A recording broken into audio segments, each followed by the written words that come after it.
أهلا بكم مشاهدينا وحلقة جديدة والقاهرة على الهواء. طبعا سعداء بمتابعة حضراتكم. مبدئيا احنا النهاردة معانا موضوع مهم جدا في الركن الحواري عن محافظة القاهرة عاصمة جمهورية مصر العربية. أكيد عاصمة مصر القاهرة بتعاني من العديد من المشاكل، الحقيقة نقدر نقول لها مشكلات أزلية، لكن بما أننا إن شاء الله بنبتدي عهد جديد بإذن الله، أكيد المسؤولين في هذه المحافظة يعني هيلقوا أو هتلقى اهتمام أكبر الحقيقة في الفترة القادمة، زي مشكلة العشوائيات المنتشرة في محافظة القاهرة، التعديات اللي حصلت إبان الثورة على الأراضي الزراعية أو البناء بدون ترخيص، أيضا طوابير الخبز في بعض الأفران وبعض الأحياء الشعبية. الحقيقة يعني موضوع من القضايا النهاردة بنفتح الملف ده مع حضراتكم ونستقرئ المستقبل القريب لمحافظة القاهرة هيكون شكله إيه من خلال ضيفنا على الهواء النهاردة سيادة اللواء أحمد ضيف صقر، نائب محافظ القاهرة للمنطقة الشمالية. وطبعا التليفونات مفتوحة لكل المشاهدين لو في أي استفسار أو يعني إبداء فكرة أو رأي، إحنا بنرحب بيه جدا. أيضا هيكون معانا أول فقرة النهاردة في حلقتنا، وهي الفقرة الإخبارية، بتكون عبارة عن رصد سريع لأهم الأحداث اليوم مع بعض المداخلات التليفونية لمعرفة تفاصيل أكثر عن أي خبر. مشاهدينا فاصل ونعود مع حضراتكم.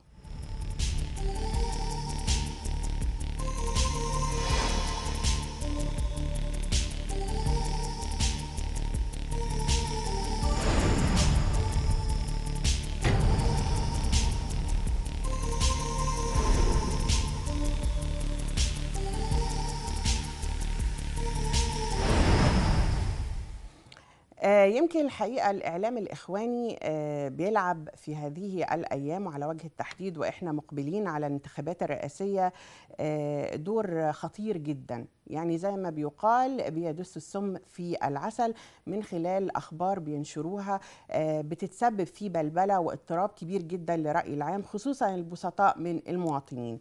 الحقيقة في أكتر من شبكة إخوانية، شبكة إخبارية إخوانية، لكن الحقيقة كان على رأسهم شبكة اسمها رصد وشبكة أخرى اسمها يقين. وإحنا الحقيقة من خلال قناة القاهرة الفضائية بنتابع نشاط هذه الشبكات الإخبارية الإخوانية. ويمكن النهاردة في صباح القاهرة زميلنا حازم الشناوي نوه عن هذه الشبكات وهذه الأخبار المغلوطة اللي بتؤدي إلى زعزعة الأمن القومي.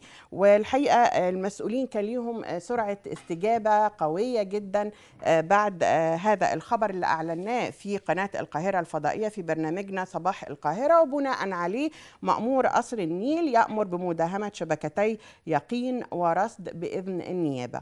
وإن شاء الله يتم أيضا يعني تحجيم هذه القنوات أو هذه الشبكات أو القضاء عليها، لأنها بالفعل بتقوم بدور خطير جدا جدا، وإحنا بنعيش مرحلة حرجة على كل المستويات.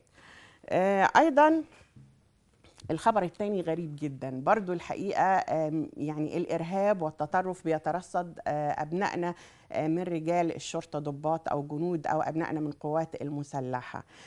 بتعلن الداخلية النهاردة تفجير عبوة ناسفة عن بعد برفح تم وضعها على طريق ناقلة جنود. تفاصيل الخبر بتقول: صرح مسؤول مركز الإعلام الأمني بوزارة الداخلية بأنه صباح اليوم الأحد ولدى مرور حافلة نقل جنود شرطة بمنطقة رفح بشمال سيناء عقب انتهاء فترة إجازتهم الميدانية، تلاحظ لقوة التأمين المرافقة وجود إحدى العبوات على جانب الطريق، فتعاملت معها المدرعة المرافقة وتم تفجيرها عن بعد. وأضاف المصدر أنه لم ينتج أو لم يسفر هذا التفجير عن وقوع أي إصابات أو خسائر، الحمد لله. وجميل أن ابتدينا بقى نعرف سلوكيات وفكر وأساليب هذا الإرهاب الإجرامي بيترصدوا جنودنا إزاي، والحمد لله تم تدارك هذا الموضوع، ويعني بندعي لهم دايما بالسلامة. كادر المهنة الطبية موضوع مثار منذ شهور الحقيقة، وكان ترتب عليه اعتصام الأطباء في بعض المستشفيات.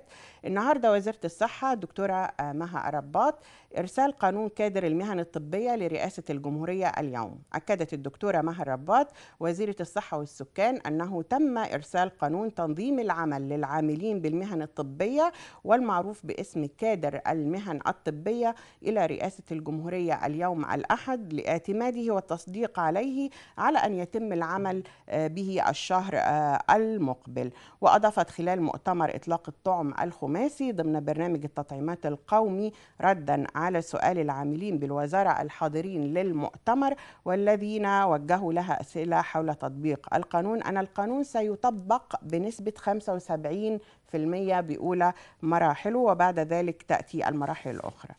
ده خبر أعتقد أنه من الأخبار الإيجابية الحقيقة اللي بتسعدنا، ويعني بيكون حل لمشكلة بيعاني منها أي فئة من فئات المجتمع، وطبعا كانت فئة الأطباء.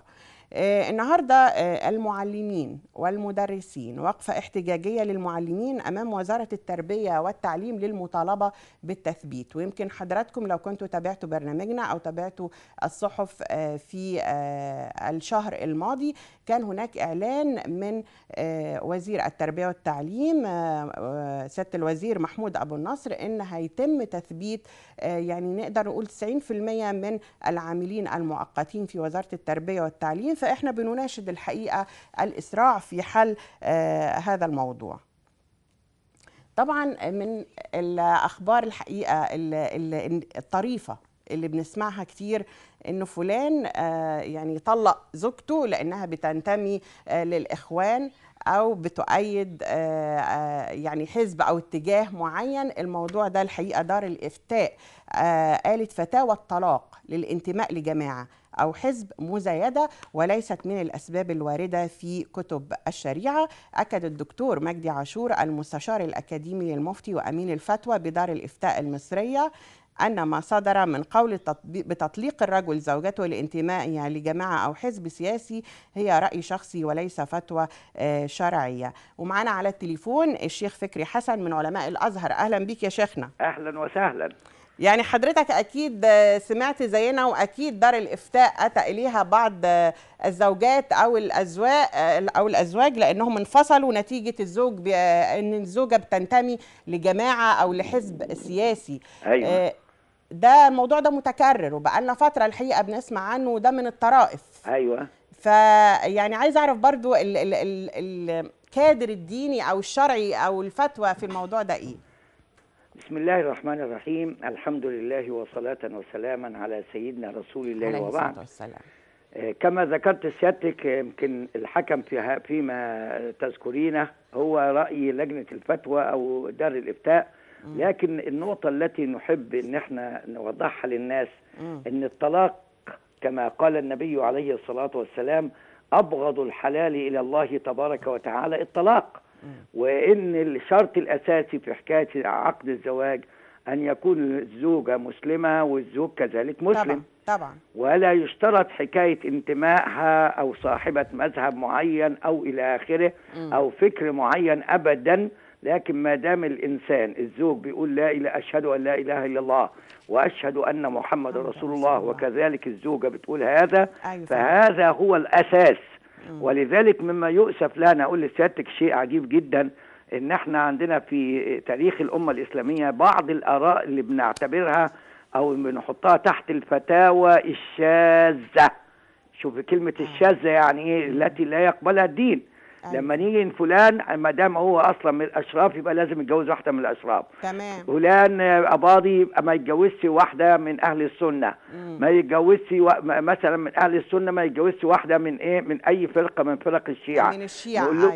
نقول لهم هذا الكلام اولا غير صحيح، لان في عندنا المظله اللي قررها الاسلام هي ايه؟ المسلم ومسلمه. مسلم يعني ايه؟ يعني أن يشهد أن لا إله إلا الله وأن محمد رسول الله. واحد ليه فكر معين أو اتجاه معين أو فلسفة معينة يبقى ما نعتبرش الحياة الزوجية قايمة على هذا. تمام. وبعدين البعض على فكرة عشان سيادتك تكوني في الصورة والإخوة اللي معانا يكونوا واضحين أمامنا، إن عملية الطلاق مش بالشيء الهين. يعني طبعا الإسلام ده وضع من تدمير الشروط حياة وكيان وأسرة وبيت فيها أسرة. وأولاد. يعني أنا هقول لحضرتك سؤال من أسئلة. واحد بيسألني قريب جدا بيقول لي أنا مراتي بقول لها صلي ما تقدرش تصلي، وتقول لي أنا مش عارف دماغي إيه وأولادي. فقال لي أنا سمعت واحد شيخ ما فيش داعي ذكر اسمها برضك يقول له ما دام ما تصليش طلقها. قلت له تمام. أنت عندك أولاد؟ قال لي عندي أولاد. قلت له هذه الفتوى باطلة بالظبط. اللي احنا يعني بتتسبب في هدم أسر وتدمير و- حياة جيل، لأن الأولاد والمصلحة دول هم الجيل العامة، القادم. المصلحة العامة فوق كل شيء. تمام يا لكن ما فندم. نهدمش تمام. المجتمع بهذه الصورة بالفتاوى الشاذة التي لا تمام. تستند إلى دليل مجمع عليه. أشكرك شيخ فكري حسن من علماء الأزهر، بشكرك جدا يا شكرا. فندم على هذه المداخلة. الحقيقة أيضا من ضمن الأخبار المهمة واللي برضو هنناقشها في لقائنا مع ضيفنا النهاردة على الهواء إزالة التعديات والمخالفات. حتى التعديات والمخالفات وصلت للمدن الجديدة أيضا. وزير الإسكان بيصدر 15 قرارا لإزالة التعديات والمخالفات بالمدن الجديدة. أصدر المهندس إبراهيم محلب وزير الإسكان والمرافق والمجتمعات العمرانية 15 قرارا لإزالة التعديات والمخالفات بالمدن الجديدة، على أن يتولى جهاز كل مدينة جديدة بالتنسيق مع الجهات المعنية وبمعاونة كل من شرطة التعمير وقسم الشرطة المختص تنفيذ هذه القرارات على الفور. وأوضح محلب أنه تم إصدار قرار إزالة بالطريق الدائري للتعديات الواقعة على مساحة 620 فدان مملوكة لهيئة المجتمعات العمرانية الجديدة. معنا تليفون. تمام. معنا الحقيقة من سيناء مراسلنا دكتور نادر مصطفى. أهلا بيك يا دكتور. أهلا وسهلا يا فندم. أهلا وسهلا. يعني بنقول حادثة متكررة، يعني لم يمضي أسابيع قليلة على تفجير حافلة جنود الحقيقة وهم عائدين لقضاء الأجازة. النهاردة تكرر نفس هذا الموقف ونفس هذا الحادث، لكن الحمد لله قدروا يتداركوا الموقف ويفجروا هذه العبوة الناسفة بعيدا.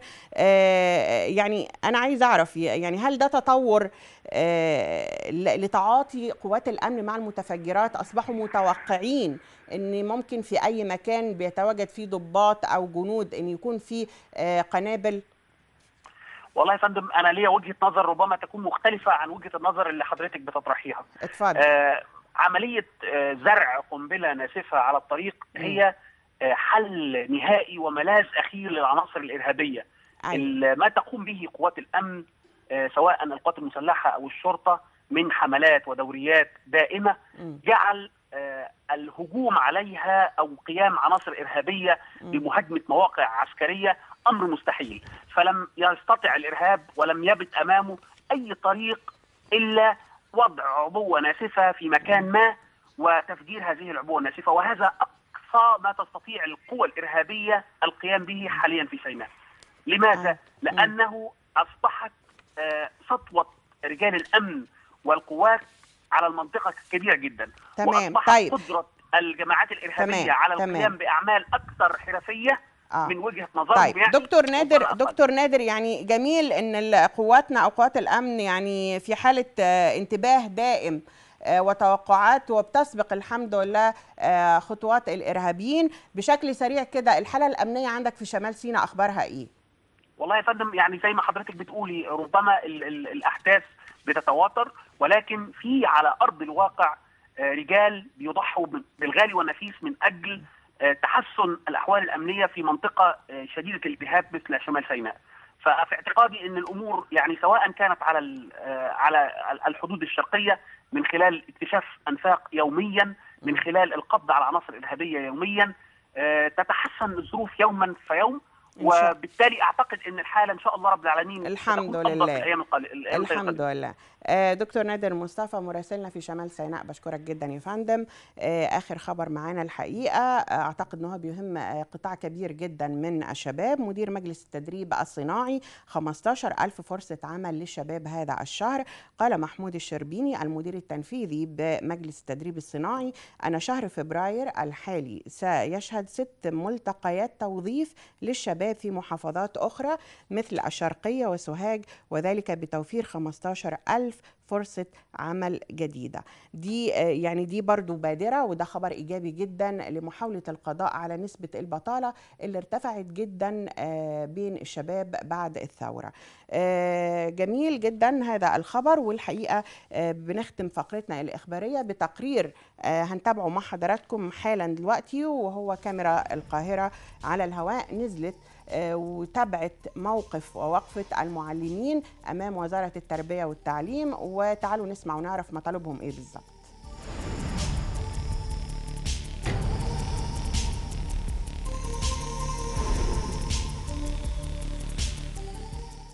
الحكاية النهاردة بخصوص إيه؟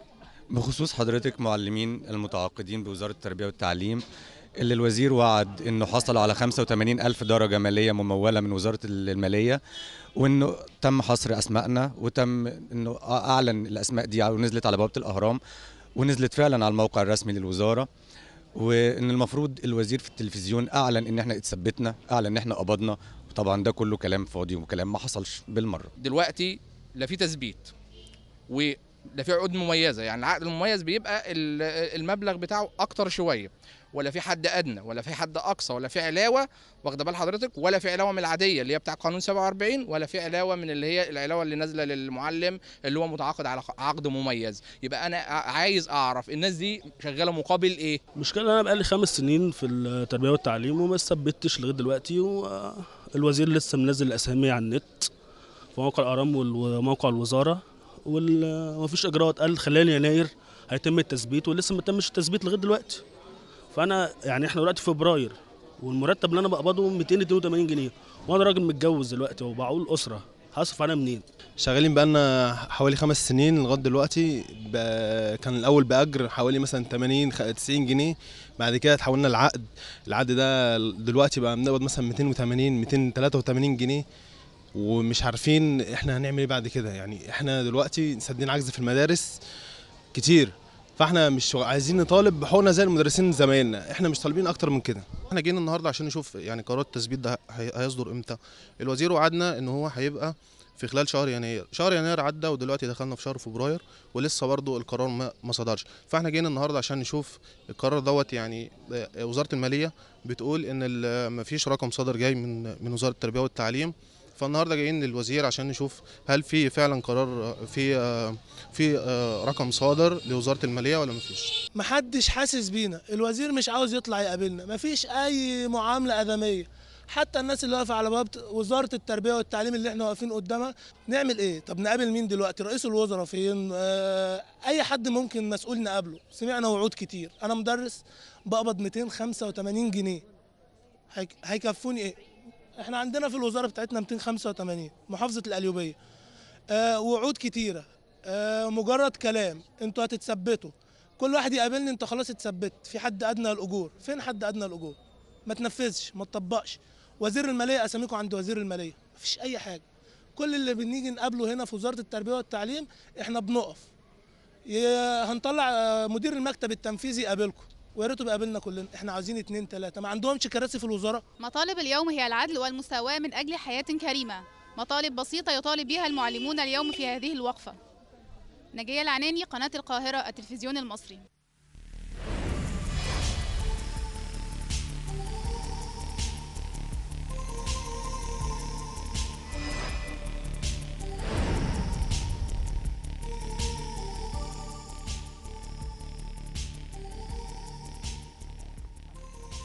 اهلا بكم مشاهدينا، ووصلنا مع حضراتكم للركن الحواري. ولكن قبل ما نتكلم مع ضيفنا النهارده، زي حضراتكم ما تابعتوا الفقره الخاصة بوقفة المعلمين اليوم أمام وزارة التربية والتعليم، سمعنا مطالبهم وأعتقد أنها كلها مطالب مشروعة، وإحنا بنقول هيكون في عدالة اجتماعية، وده مبدأ مهم جدا من مبادئ الثورة كل المصريين بيحلموا أنه هو يتحقق في العهد القادم. طبعا إحنا بنناشد المسؤولين في وزارة التربية والتعليم وعلى رأسهم وزير التربية والتعليم أن يعني يساهم في حل مشاكل هؤلاء المعلمين. المعلمين. طبعا موضوعنا النهارده هو ملف مهم وملف خطير جدا جدا. طبعا القاهرة قاهرة المعز هي قلب عاصمة جمهورية مصر العربية، مدينة لها تاريخ طويل، وفيها الحقيقة يعني جماليات رائعة ثقافية وسياحية وغيرها. أكيد هذه المدينة تستحق اهتمام أكبر. كلنا بنتابع وبنشوف المناطق العشوائية اللي بتنتشر يوم بعد يوم في محافظة القاهرة في كل أنحائها. مشكلة مياه الشرب، مشكلة الصرف الصحي، مشكلة طوابير الخبز أمام بعض الأفران في بعض المناطق العشوائية والشعبية وغيرها. الحقيقة إحنا بنشوف وهنعرف وهنتعرف مع حضراتكم عن الخطة القادمة لتطوير هذه المدينة الجميلة، وفي انتظار اتصالات حضراتكم. لكن اسمحوا لي في البداية أرحب بضيفي سيادة اللواء أحمد ضيف صقر، نائب محافظ القاهرة المنطقة الشمالية. منورنا النهارده يا فندم. اهلا بحضرتك يا فندم. اهلا بيك. يعني طبعا الله يكون في العون، الظروف صعبة والتوقيت صعب، وحضرتك توليت هذا المنصب من 6 أشهر تقريبا. لكن في البداية يعني عايزة أعرف من حضرتك قراءة سريعة لمنطقة شمال القاهرة على وجه التحديد. مواصفاتها إيه هذه المنطقة؟ منطقة شمال القاهرة هي بتشمل 7 أحياء، يعني 7 أحياء مجاورين للإذاعة والتلفزيون. المبنى بتاعكم هي منطقة شبرا، أيوة، ورود الفرج، والساحل، والزاوية، والشرابية، والزيتون، وحدائق القبة. دي مناطق يعني إلى حد ما شعبية، ويعني أهلها معروفين عنهم اللي هم يعني أهل يعني مجدعة وناس ولاد يعني بلد. ولاد بلد يعني معروف عنهم طبعهم. أيوة. كده، وأي حاجة بتأثرهم وأي مجهود بيبذل معاهم يعني بيلاقوا فيه القبول والارتياح. ولذلك أنا بطبيعتي أنا مرتاح معاهم، مع النوعية بتاعتهم، على أساس إن هم يعني بيلاقوا الحسنة معاهم دايما بالمعروف، وهم بيردوا هذا من خلال حتى ابتسامة بتبقى رقيقة موجودة على وشوشهم، يعني سواء في سلوكيات جميلة متبادلة بين أهالي هذه المناطق والمسؤولين. ولذلك احنا يعني بنبذل كل الجهد بصراحة من ساعة ما جيت أنا من حوالي 6 شهور عقب حلف اليمين مباشرة. أيوة. واحنا بنبذل الجهد ان احنا نخفف عنهم ونحن عليهم في كل مشاكلهم، بحيث ان احنا بقدر الامكان نحاول نحل مشاكلهم اللي هي متاحه عندنا. طيب، بما اننا اتكلمنا عن هذه المشاكل وحضرتك بتقول منطقه شمال القاهره هي بتتكون من 7 احياء ومعظمها مجاوره لمبنى ماسبيرو، اهم المشكلات اللي بتعاني منها منطقه شمال القاهره ايه من خلال بحث حضرتك ودراستك لهذه المنطقه؟ منطقه شمال القاهره طبعا يعني مشاكلها دايما اللي عدد السكان زياده، فيها بعض المناطق العشوائيه. احنا طبعا بعد ما تولينا على طول المنصب كان همنا يعني مع السيد المحافظ ان احنا ما نبقاش زي العهود السابقه واللي كانت موجوده قبل كده، ولا تعي اهتمام بالمناطق العشوائيه. احنا الثوره قامت 25 و30 قامت على يعني ثوابت موجوده، وهي العداله الاجتماعيه. اكيد. واحنا كان همنا كله ان احنا نبص للطبقه الفقيره والطبقه المحرومه، ونبقى نتعايش معاها في كل مشاكلها وكل متطلباتها المتطلبات الموجوده معاهم لازم تبقى متواجده ومتوفره بقدر الامكان. في القاهره عموما المناطق العشوائيه اكبر مناطق عشوائيه على مستوى المحافظه او محافظات الجمهوريه، وهي 112 منطقه عشوائيه. 112 على مستوى محافظه، على مستوى جمهوريه القاهره ولا جمهوريه مصر؟ القاهره فقط. على مستوى مدينه القاهره 112 منطقه التكلفه عشوائيه. التكلفه الفعليه فيها 6 مليار عشان نبدا نبدا نتصدى للمشكله دي. كان لازم توفير 6 مليار جنيه عشان نخش في المنطقه دي ونبدا نطور الاحياء. احنا في الايام اللي فاتت دي يعني دخلنا على طول في المشكله بالمساعده طبعا من خلال صندوق تطوير العشوائيات في وزاره التنميه مع الوزاره عندنا وفي المحافظه، وعملنا بروتوكول بحيث ان احنا يعني نقتحم مشكله 17 منطقه عشوائيه. جميل. في برضو الحقيقه يعني منطقه عزبة جرجس برضو في شبرا من المناطق اللي كانت عشوائيه وظروفها صعبه جدا، وتم تجديدها وتطويرها واصبحت واجهه حضاريه جميله في محافظه القاهره. واحنا بنقول شبرا دي في وسط المدينه يعني. هي شبرا كان احنا البدايه قبل ما نيجي احنا كان معتمد ليها 3 مليون، انتهوا 3 مليون في الفتره اللي فاتت. يعني بدأوا في حاجات حوالي 11 منزل بدأ تطويرهم في المرحلة اللي فاتت. احنا حاليا معتمد لها من خلال صندوق 306 حوالي 61 مليون جنيه. هنبدأ أو الأسبوع الجاي إن شاء الله يعني العمل ده مهم الفعلي قوي. ده مهم قوي. العمل الفعلي مش هنعمل طيب. لا انا عايزه الفت نظر برضو المشاهدين، حضرتك قلت معلومه مهمه، صندوق 306 اللي تبرع فيه كثير من المصريين. طبعا. الناس كانت بتتساءل يا ترى الفلوس دي هتروح فين وهيتعمل بيها ايه ومين هيتحكم فيها وهيديرها. فمهم قوي الخبر اللي حضرتك قلت ان هو هيتم الاستعانه بهذه الاموال في تطوير العشوائيات. تمام زي ما قلت لحضرتك كده. 61 المنطقه العشوائيه دي حوالي 61 مليون جنيه. هيبدا العمل. كم منطقه عشوائيه يا فندم؟ دي في منطقه العسال. دي منطقه واحده؟ منطقه واحده بس. دي اين تقع منطقه العسال؟ في شبرا برضه. شبرا جنب شارع احمد حلمي. 61 مليون جنيه لتطويرها. 61 مليون جنيه في تطوير. دي هنبدا المرافق والميه والكهرباء وتجهيز المنازل من جوه واعاده طلاقها وتاسيسها والشبابيك والصرف الصحي كل اللي موجود فيها ورصف. كله ده هيبدا ندخل فيه. ياخد وقت قد ايه تقريبا؟ يعني قدامها برضه لان الناس بتبقى عايزه انجازات سريعه. قدامها سنه. واحنا كنا في زياره في صحبه السيد المحافظ من حوالي 10 ايام واتقابلنا مع الناس، واحنا يمكن اول المسؤولين نزلوا في الموقع وتواصلنا مع مشاكل الناس وكنا وتقابلنا ودخلنا اكتر من بيت من البيوت اللي موجوده وشفنا التطوير كان ازاي والتطوير اللي هيبقى موجود في المرحله اللي جايه. تمام. المرحله اللي جايه ده بقى في اللي هو صندوق تطوير العشوائيات. في 17 منطقه عشوائيه في 11 حي على مستوى القاهره كلها. بيتبع ايه صندوق تطوير العشوائيات؟ ده تبع القاهره بتاع وزاره التنميه المحليه. وزاره التنميه المحليه. هناخد منه 199 بما يقرب يعني 200 مليون. دي هتبقى في المناطق العشوائيه اللي قلت لحضرتك عليها في 17 منطقه عشوائيه. فعلا الاسبوع اللي جاي هنبدا برضو الشغل تنسيقا مع اخواننا في القوات المسلحه، هم يتولوا جزء اكبر برضو بتوصيل المرافق.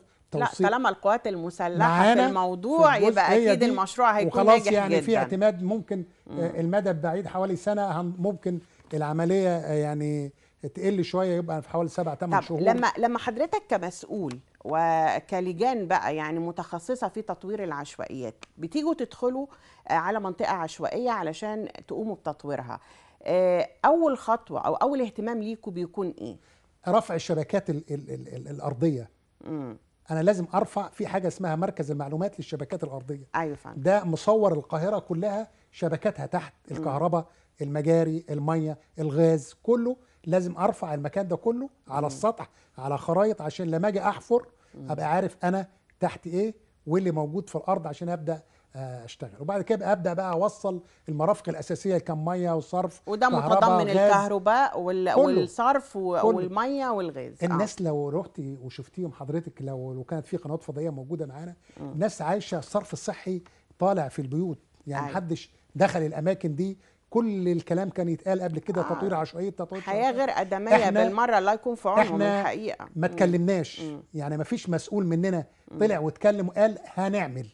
احنا بعد ما بدانا فعلا الشغل والعمل بدينا نقول احنا خلاص بدينا نشتغل في مشكله العشوائيات. المخالفات دي قضية مهمة وخطيرة جدا، لأن الحقيقة بعد الثورة ما كانش فيه اهتمام، ما كانش فيه رقابة. يعني معظم الجهات المسؤولة في الدولة كانت غير موجودة تقريبا. حصل كم كبير جدا من التعديات والمخالفات على الأراضي الزراعية والبناء بدون ترخيص، وبناء عليه بنشوف ونشاهد ونتابع المآسي وهي انهيار عمارات أدوار متعددة وخسائر في الأرواح. طبعا الحقيقة عندكم منطقة اسمها عزبة حشيش، والمنطقة دي يعني بتشهد مخالفات كثيرة جدا جدا. هل انتوا وضعتوا سياسة للتعامل مع هذه المخالفات؟ هل هيكون الحل هو الإزالة، التصالح؟ يعني برضو عايز أعرف من حضرتك تفاصيل أكتر. بالنسبة القانون اللي موجود حاليا ما فيش تصالح.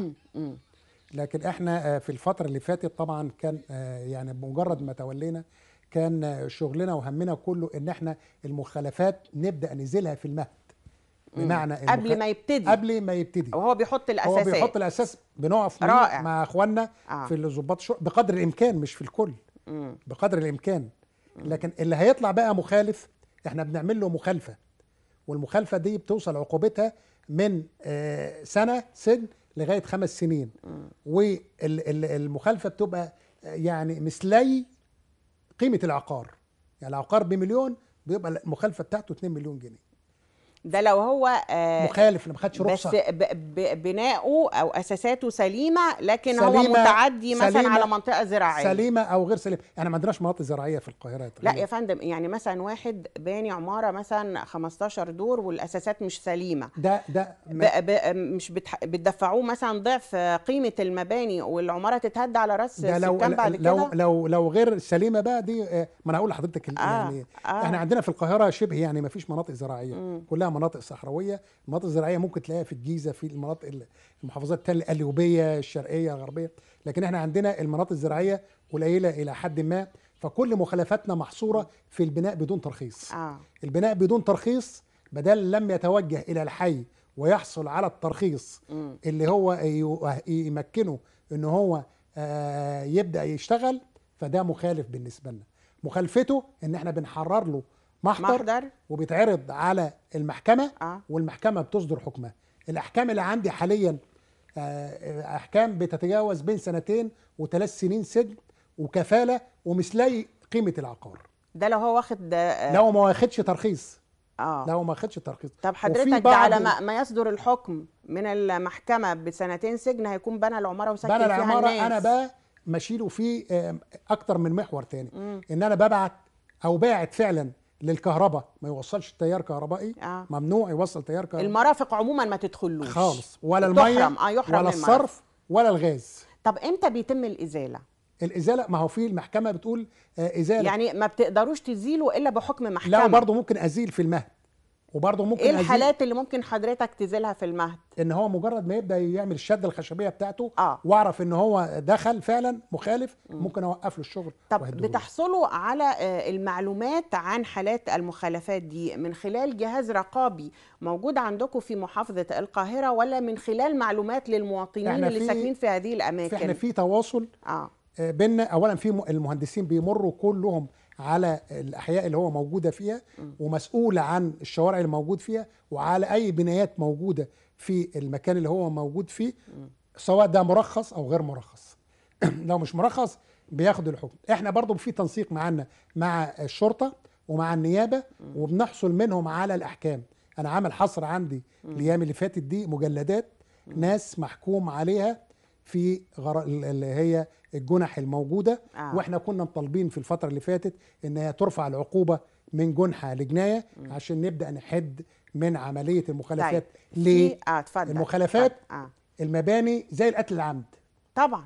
يعني انا لما بقتل عمد ببقى اروح بتربص لواحد بتقتل واحد خلاص، لكن لما عمارة تقع تنهار، لما تنهار العمارة مئات الاسر والاطفال خلاص. يعني يبقى انا المفروض انا بقاوم ده يعني بحاول اجرمه بتشديد العقوبه فيه عشان هنحافظ على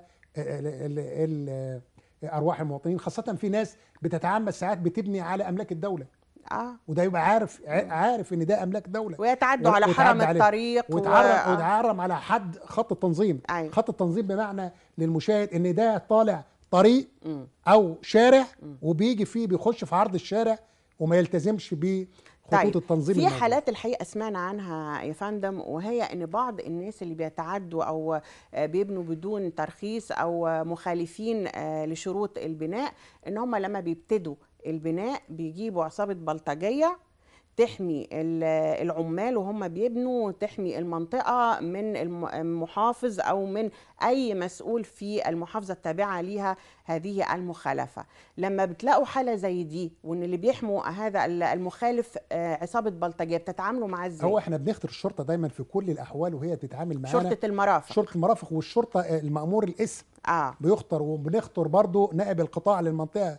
المنطقه اللي هو مشرف دلوه بيبقى مساعد بدرجه مساعد وزير موجود في المنطقه، برضو بيبقى بتتبعت له جميع الحالات دي وبيعمل عليها دراسات امنيه وعارف ويقيم الموقف الامني بتاعه وبياخد قراره. واحنا فعلا نزلنا عمارات هنا في الحدايق وفي الزيتون وبتاع، نزلنا العمارات كلها، عماره 12 دور يعني في السقف كله. مين الجهات اللي بتتعامل معاكوا او كمحافظه القاهره وبتدعمكوا اثناء ازاله هذه المخالفات او ضبط هذه المخالفات؟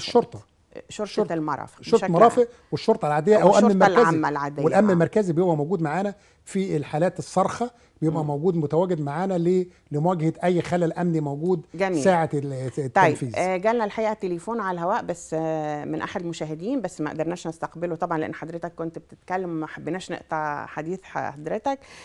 في احد المتصلين بيشتكي من منطقه اسمها جزيره بدران، ان فيها كم كبير جدا من البائعين الجائلين اللي بيعيقوا مرور السيارات والمشاة. ازاي بتتعاملوا مع حاله زي دي؟ احنا البائع الجائلين طبعا مشكله بتؤرق القاهره كلها، مش مشكله في المنطقه الشماليه فعلا، ده حقيقي. وطبعا احنا بنراعي فيها البعد الانساني في الفتره الحاليه، مراعاه فيها البعد الانساني. احنا يعني منتظرين الحمد لله ربنا في استقرار امني موجود في المرحله اللي جايه. الاستقرار الامني ده معناه لما في امن يبقى في استقرار، في تنميه، في مصانعنا تبدا تتفتح، تبدا الناس دي تشتغل، تبدا الناس دي تروح اماكنها. غالبيه الناس الموجوده في القاهره الكبرى البائع الجائلين دول كانوا مرتبطين وعمال موجودين في المصانع زي العاشر من رمضان واكتوبر والاماكن الموجوده حوالين. لكل فعل رد فعل. هم البائع الجائلين دول انتشروا لان نسبه البطاله موجودة. اصبحت عاليه جدا، وكل رب اسره عايز يعيش هو واولاده حياه كريمه، فالناس بتدور على لقمه عيش شريفه تعيش منها. فانا شخصيا متعاطفه معاهم جدا، لكن مش متعاطفه مع الفوضى اللي هم بيسببوها. لا طبعا هي فوضى. هي طب انتوا كمحافظه ما بتحاولوش تنفذوا افكار جديده زي مثلا سوق اليوم الواحد، او تخصصوا لهم ساحه يتجمعوا فيها تبقى برضو قريبه عشان برضو الناس تقدر تروح تشتري منهم؟ يعني ما يتعمل لهمش ساحه بعيدا في منطقه نائيه فما يوصل لهمش حد. ما فكرتوش في ده؟ فكرنا طبعا، وطرحت عده اطروحات في الكلام ده، وتناقشنا مع السيد المحافظ ومجلس النواب ومع اكتر من مسؤول، ونقلنا اكتر من فكر خارج البلاد. يعني عايشنا المشكله. طب هتتعاملوا مع مشكله الباعة الجائلين في القريب العاجل ازاي؟ ان شاء الله لما يعني يا تلاقي لهم اماكن يا لاقي لهم حل، بس احنا بنراعي في الفترة الحالية البعد الإنساني طبعا والظروف اللي بتمر بيها البلاد. لكن الحال اللي هو موجود ده مش هيستمر. لكن أنا هحلله. لكن محطوط في الخطة. أيوة طبعا إن في ليهم سيناريو لحل مشكلاتهم، وفي تواصل معاهم. يعني احنا مش هنيجي نحل المشكلة في يوم وليلة من غير ما يبقى في تواصل معاهم، لكن موضوعين في الحسبان. لا طبعا لان هم الحقيقه اولا بيتسببوا في صوره غير حضاريه، بيعيقوا نهر الطريق، بيحتلوا الارصفه، المشاه ما بتقدرش تمشي. برضو بيتسببوا في تجمع البلطجيه في الاماكن دي. بتلاقي البلطجيه بتيجي كتير جدا في التجمعات بتاعه الباعة الجائلين. طيب خطتكم ايه في الفتره القادمه بخصوص مشكله المرور؟ واحنا بصراحه المرور ده يعني مشكلة أزلية بيعاني منها كل المصريين، والمشوار اللي يستاهل 10 دقايق أو ربع ساعة بناخده في ساعة وساعة ونص. هل في خطة موضوعة للمساهمة حتى في حل مشكلة المرور؟ إن شاء الله. يعني في بعض الأماكن، يعني عندنا في بعض المحاور اتفتحت عشان تعمل برضو سيولة شوية في المرور. برضو في الجيزة برضو نفس القصة حسب معلومات، عشان أنا من سكان الجيزة. برضو عاملين برضو فتح بعض الأماكن عشان يعمل سيولة للمرور. اللي بيعمل أزمة، لا بصراحة عشان كلمة حق تتقال، الحقيقة سيادة اللواء سعيد طعيمة مدير الإدارة العامة لمرور الجيزة عامل مجهود غير عادي. أيوة. وخصوصا أن حضرتك من سكان الجيزة، فالحق يقال. يعني لازم برضو نشهد له أن هو الحقيقة بيبذل مجهود رائع، فبنتمنى يكون ده موجود في محافظة لا إن شاء الله. القاهرة. لا موجود برضو الأخوة هنا موجودين يعني كويسين، وفي تعاون وفي تنسيق دايما بيننا وبين بعض في المحافظه، وفي اجتماعات وبعض المحاور بتتفتح، والاختناقات المروريه بنسحبها. المشكله بتحصل ازاي بقى؟ والناس بتحس بيها لما اجي انا لا قدر في بعض الاحيان في خلل امني موجود، في وقفه احتجاجيه، في مظاهره، في كذا في كذا، فبضطر اقفل ميدان التحرير، بضطر اقفل الرابعه، فده بيسبب في ربكه مروريه، بيعمل ارتباك دربكه مروريه بحيث ان انا ببدا اعمل تحويلات مروريه من الاماكن دي، فبيحصل الاختناقات المروريه. وذلك في يوم من الايام في ساعات تلاقي اليوم بالرغم ان هم يوم الاثنين او الثلاثه او الاربع في كثافه مروريه، لكن بالرغم من كده بتلاقي في سيوله مروريه. وفي بعض الاحيان زي السبت مثلا والحد في وقف او في قفل لبعض الاماكن الحيويه اللي بتعمل انفراجه في المرور. لا بيبقى هو في بص حضرتك مرور. يعني هي مشكله المرور الحقيقه، يعني من خلال البحث والتدقيق الحقيقه ومناقشتنا لضيوفنا فيها بشكل كبير ومتكرر سلوك. هي طبعا سلوك نمره واحد وثقافه، لكن هي مش مشكله المحافظه فقط ولا المرور فقط طبعا. هي مشكله مجموعه من الجهات المعنيه. لو حصل بينها تكامل الحقيقه هيتم حل هذه المشكله. هل في جهات بتعاونكم في حل مشكله المرور؟ في طبعا غير المرور، غير الاداره العامه للمرور واحنا انا بقول لحضرتك يعني في موضوع ان احنا كان في بروتوكول من حوالي اسبوع تقريبا في المحافظه. ايوه. وفي طريق جديد هيتعمل، يعني الطرق الجديده اللي بتتعمل دي وبتتكلف ده داخل في حوالي تكلفه داخل في 9 مليار هتتحملها القوات المسلحه. هيسحب من رود الفرج هنا قبل الاذاعه والتلفزيون. ايوه فعلا. وهيخش بقى على الدائري ويخش على الصحراوي الغربي ويخش على الدائري الثاني. كويس قوي. فده هيسحب شرق القاهره لغرب القاهره وبالعكس. وهيبقى حوالي 5 6 يعني في طرق جديده ان شاء الله هتفتتح قريبا. يعني قدامه يعني متهيألي سنتين او 3 هيكون انتهى الانشاء منه. لكن ما فيش حاجه آنية او حاليه دلوقتي. ده هيسحب هنشهدها قريبا. هيسحب يعني زي الدائري. ايوه. شفتي حضرتك الدائري الاول طريق محوري. ده هيبقى طريق محوري. المحافظه ده هيسحب مثلا الطريق الزراعي كله وشرق القاهره كله لغرب القاهره ويخش على الطريق الصحراوي الغربي. تمام. ده هتقوله حوالي 60 كيلو داخل في حوالي، بس قدامه سنتين حضرتك، وهيعدي الكوبري قدامه سنتين يا فندم تقريبا في حدود كده. يعني هننتظر ان شاء الله الحاجات اللي هتسحب الضغط اللي جوه القاهره او في الجيزه، وبتحس ان هي بقى عمليه تبادليه وبعدين خارجي بعيد عن المحاور الداخليه بتاعه القاهره والجيزه. طيب موضوع مياه الشرب ده يعني موضوع مهم جدا، ويمكن احنا كمواطنين يعني مش هقول كاعلاميين بنتابع من وقت للتاني ان بيتم الاعلان ان الميه هتقطع عن المنطقه الفلانيه والمنطقه الفلانيه لمده مثلا كذا ساعه، لمده يوم او يومين. مفيش حل انتوا واضعينه في الحسبان كمحافظه القاهره لحل مشكله مياه الشرب؟ اولا مرفق مياه الشرب ده تابع لوزاره الاسكان. تمام. مش تابع القاهره. بس اكيد في تعاون، لكن احنا في تواصل، وانا عضو مجلس اداره في طيب. مع شركه المياه والشرب، يعني موجود معاهم كل يوم طيب يعني مشاكلهم. ولسه اول امبارح انا كنت موجود معاهم، وفي واحد بيسال على موضوع فلتر. فقال لك الفلتر ليه؟ انت مجرد ما انك تطهر الخزان اللي موجود فوق بس تطهير دقيق يبقى احسن من ميه الفلتر الموجود. الفلتر لو ما غيرتش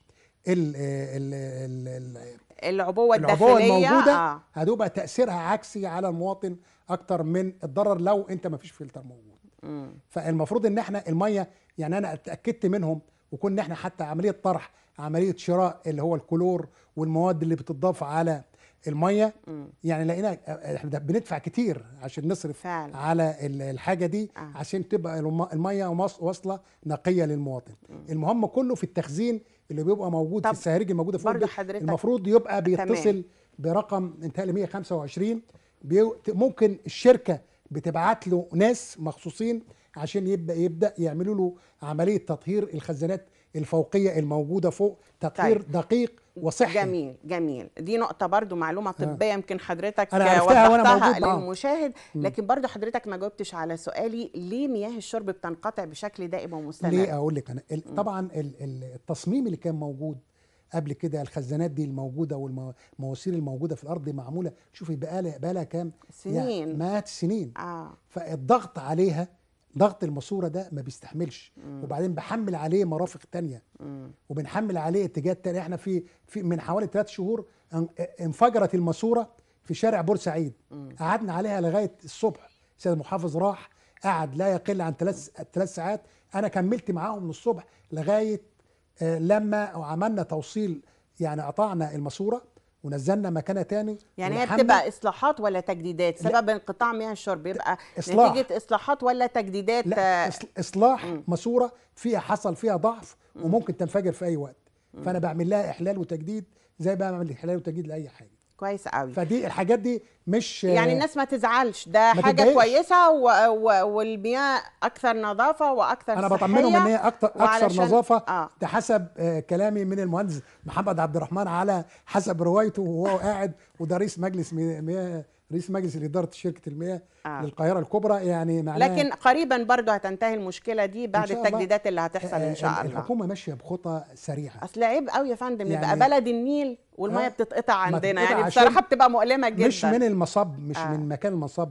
للمواسير المياه الموجودة. أنا دايما بعمل لها إحلال وتجديد، أو ماسورة بتنفجر، أو زي القنبلة اللي انفجرت مرتين دي وتخش وتفجر بتنفجر الماسورة، بتبقى تعمل لها إحلال وتجديد. تمام. بتنزلي والناس بيبذلوا مجهود.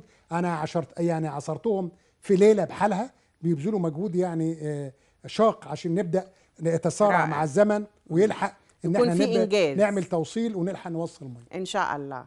برضو الحقيقة من ضمن الملفات أنا متأكدة اللي بتؤرقكم يعني كمسؤولين في محافظة القاهرة ملف النظافة، واتقال كلام كتير قوي ان في العهد السابق كان في تعاقدات مع شركات أجنبية على وجه التحديد إيطالية، ولم يعني تنفذ بنود العقد، وعلشان العقد يفسخ فالمحافظة هتدفع ملايين الجنيهات كشرط جزائي.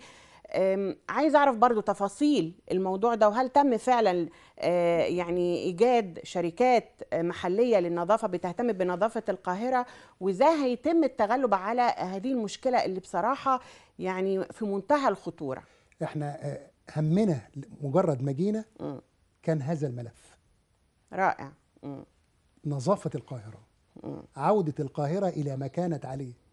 ودي قاهرة المعز زي ما حضرتك قلت، حضارة 7000 سنة. اللي جاي من بره جاي يتفرج على حضارة 7000 سنة، دول كانوا من 7000 سنة فين، وعاوز جاي يتفرج عليهم ويشوفهم هم دول. وهي العنوان دي العاصمة، أكبر مدينة في جمهورية مصر العربية. هم جاي بقى من بلده معتقد إن هيجي يلاقي حاجة زي يعني ما فيش قطعة من الجنة. أيوة، قطعة من الجنة، ده تصوره. وإحنا معاه في هذا التصور. هي تستحق. فكان همنا كله إن إحنا نوصل بهذا يعني بنسرع الزمن فيه.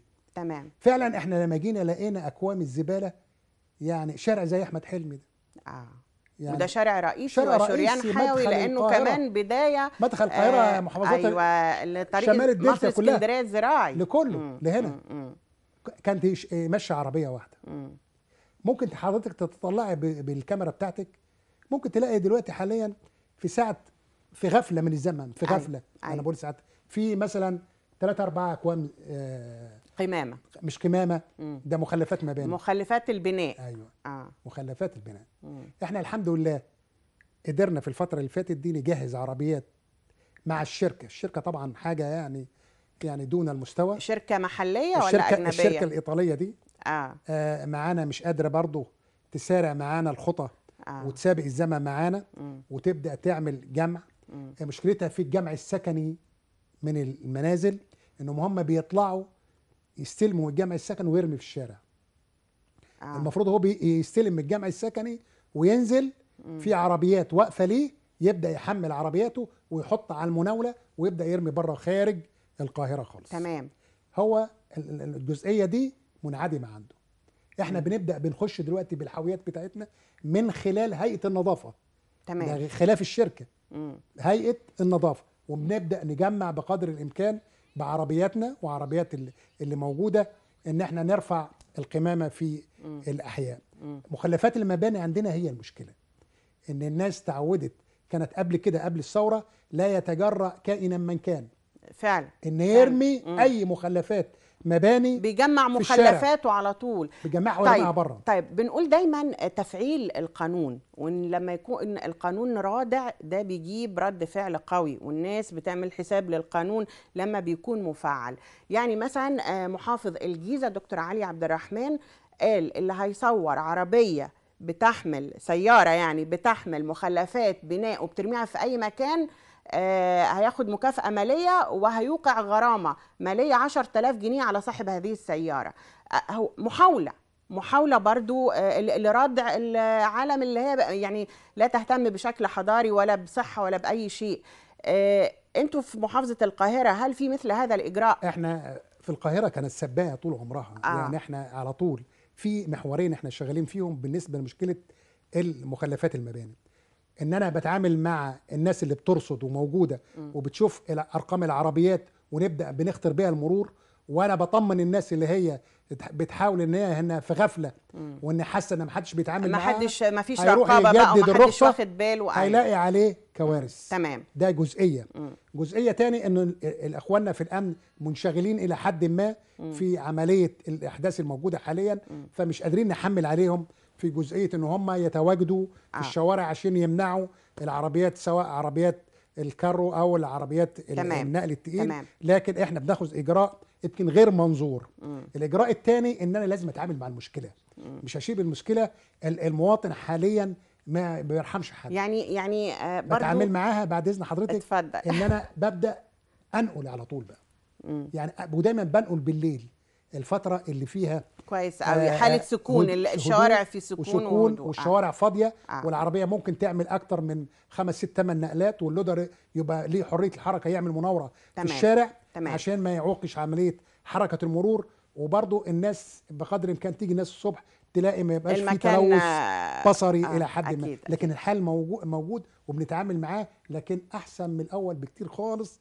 يعني ان شاء الله هنوصل. النهارده انا الصبح كنت موجود ومريت على الحدايق والزاويه والساحل ورود الفرج، كل الاماكن دي تفقدتها، وتفقدت المناطق اللي فيها مناوله. وانا عاوز اقول لحضرتك في شوارع رئيسيه فيها مناوله. مناوله بمعنى ان انا بجمع من كل الشوارع الرئيسيه وبحط في المناوله دي، وبعد كده بنقل تيجي حاويه كبيره تجمعها. المواطن العادي بيبقى ماشي في الشارع ويلاقي اكوام على الجنب في مناطق المناوله، يبقى عارف ان دي في انتظار ان حد يجي دي مناوله بتتنقل. تمام. مش موجوده في الشارع. عموما يعني احنا اتكلمنا مع حضرتك في اكتر من قضيه واكتر من مشكله الحقيقه بتعاني منها محافظه القاهره، وعلى وجه التحديد المنطقه الشماليه. ويعني حضرتك احنا متفائلين بوجودك ومتفائلين ان شاء الله ان هيكون في عهد جديد وعداله اجتماعيه ومبدا مهم هيطبق وهيسعد به كل المصريين وكل سكان محافظه القاهره ان شاء الله. سياده اللواء احمد ضيف صقر نائب محافظ القاهره المنطقه الشماليه، نورتنا جدا يا فندم النهارده وسعداء بوجودك معانا. وكل سنه والشعب المصري طيب باذن الله. اشكرك يا فندم، وبشكر كل المشاهدين اللي تابعونا النهارده في حلقتنا القاهره على الهواء. على وعد باللقاء ان شاء الله في حلقه قادمه، والى اللقاء.